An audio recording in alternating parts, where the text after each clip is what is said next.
We are back with another bass boat walkthrough, and today we're going to walk through Bill's 2014 Phoenix 920 XP. Let's see how he's got it laid out and see what's all in there. You've probably seen this boat on the channel in video several times. Bill and I fishing out of it. Bill, you've had this boat about 6 years, give or take. Yep. Let's start at the rear and walk us through how you got your boat set up. At the rear of the boat, 2-stroke Mercury 250 horsepower Pro XS. It's been very, very reliable for me. I've had no maintenance problems with it at all, which has been good. 25 pitch Fury 3-blade. Hydraulic jack plate. The one addition that was made was a emergency step-up ladder that was attached to the motor mount. I don't have power poles. No anchors. I would like to at some point in time. I just haven't convinced myself that I need them yet. I don't have the... It's also a garage space issue. Yes, it is. Let's look in the back compartment. Back compartment, 3 Cabela's trolling motor batteries. 31 AGMs. And I am running an Optima blue top. And actually, to be honest with you, I'm running 2 Optima blue tops in parallel. Made the switch this year. It has been incredible just in terms of being able to run everything simultaneously. 3 screens. So we wired through the compartment in parallel, Yep. Added a second Optima blue top. Which was a bit pricier than what I wanted to do. My alternate side that you're looking at now is typically fairly empty for my co. Life jacket and co-life. Pretty roomy live wells. Keep my cold tags inside. It keeps them out of the way until I need them. It seems to be a pretty good way to do it. And by the way, super efficient way to keep them out of the way of everything. It's pretty, like, is that like a 25-cent upgrade for that cable zip tie? Yeah, correct. So I didn't have to drill anything, didn't have to buy anything. So console, like most consoles, is full of... Oh, somebody's got the Arsenal tube shields in there. Map chip, sunscreen, wallets, cell phones, and of course, who can live without it anymore? grapple scale, screen cleaner, rags. Yep. Hot foot mount. 2 Helix 10s at the dash. Typically, one runs map, one for side scan. Dual mount, ProXP outdoors mount. Custom plate here to reinforce and feed out the wires. Yep. Handmade, you bet. On the side, I tend to keep the stuff that I use for boat maintenance on the road in here. Jumper cables, jump box. Jump box. There are... Ooh. There it is. Real handy to always have. Tools. And just a minor case, zip ties, that sort of thing that you always seem to need when you're out on the road. Because co-anglers really don't store their rods in there. No, they don't.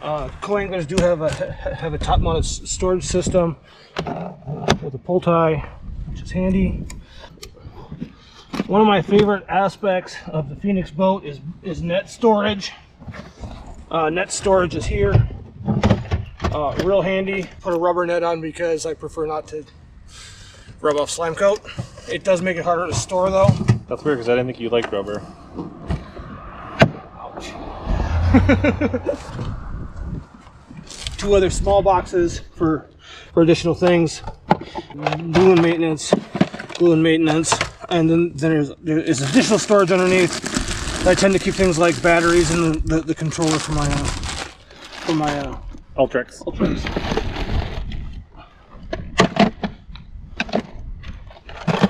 Then we have a step cooler. Fairly standard step cooler. Mine is filthy. Tool storage, scissors, pliers, things like that. Let's see here.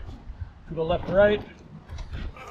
Rod box. Rod box on the left. Whole bunch of Dobbins with rod glove sleeves. Storage in the front. Typically what I store is hooks, weights, and plastics. I do the bag system. I label all my bags. Apparently I don't rotate them out enough. Bottom box is typically for the hard baits and stuff that I carry. It's a bit of a mess. Additional magnet to the storage. Great feature of Phoenix boats. Ruler that conveniently slides right there, so it's always handy. The other box becomes more of a junk box. I shouldn't really call it a junk box, but guideware, shoes, additional baits, etc., etc. And actually, Rich asked for one of these the other day. I have one if he ever needs it again. Sorry about that, by the way. And up to the business end. On the front end of the boat, I've got Helix 12 on the front end. Ultrex motor. Ideally, this would be mounted here. The reason it's still mounted to the side is I had the original mount that was an over mount for the well. The Ultrex is too high and my foot doesn't fit underneath it anymore, so it got moved to the side because I just haven't purchased a new one of these. Do have a Hydrowave. Not sure if they work or not, and very rarely run it. Does this thing work? It did. HGS 8. So it'd just be Lowrance mapping is about all that would be on there. And this is a 36 volt Ultrex. in terms of the build, the only major fix that I've had on it, and you can see it on the front end. Talking about your aluminum spacer. Oh, well, the aluminum spacer had to go on because the Ultrex won't fit over the top of the old. The Ultrex won't go on over the top of the old dash because there isn't enough space. So I got an aluminum spacer put in there to lift the Ultrex. And the only thing that I've ever had to fix on my boat, and this apparently is fairly common, we sheared the windshield and had to have it re-welded and repainted.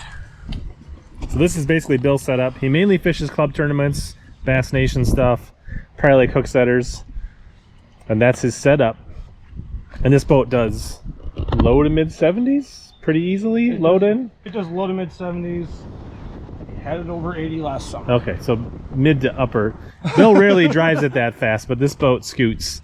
So there's the setup. Thanks, Bill, for taking us through this. If you want to see more bass boat walkthroughs, make sure you check out the playlist on the screen right here.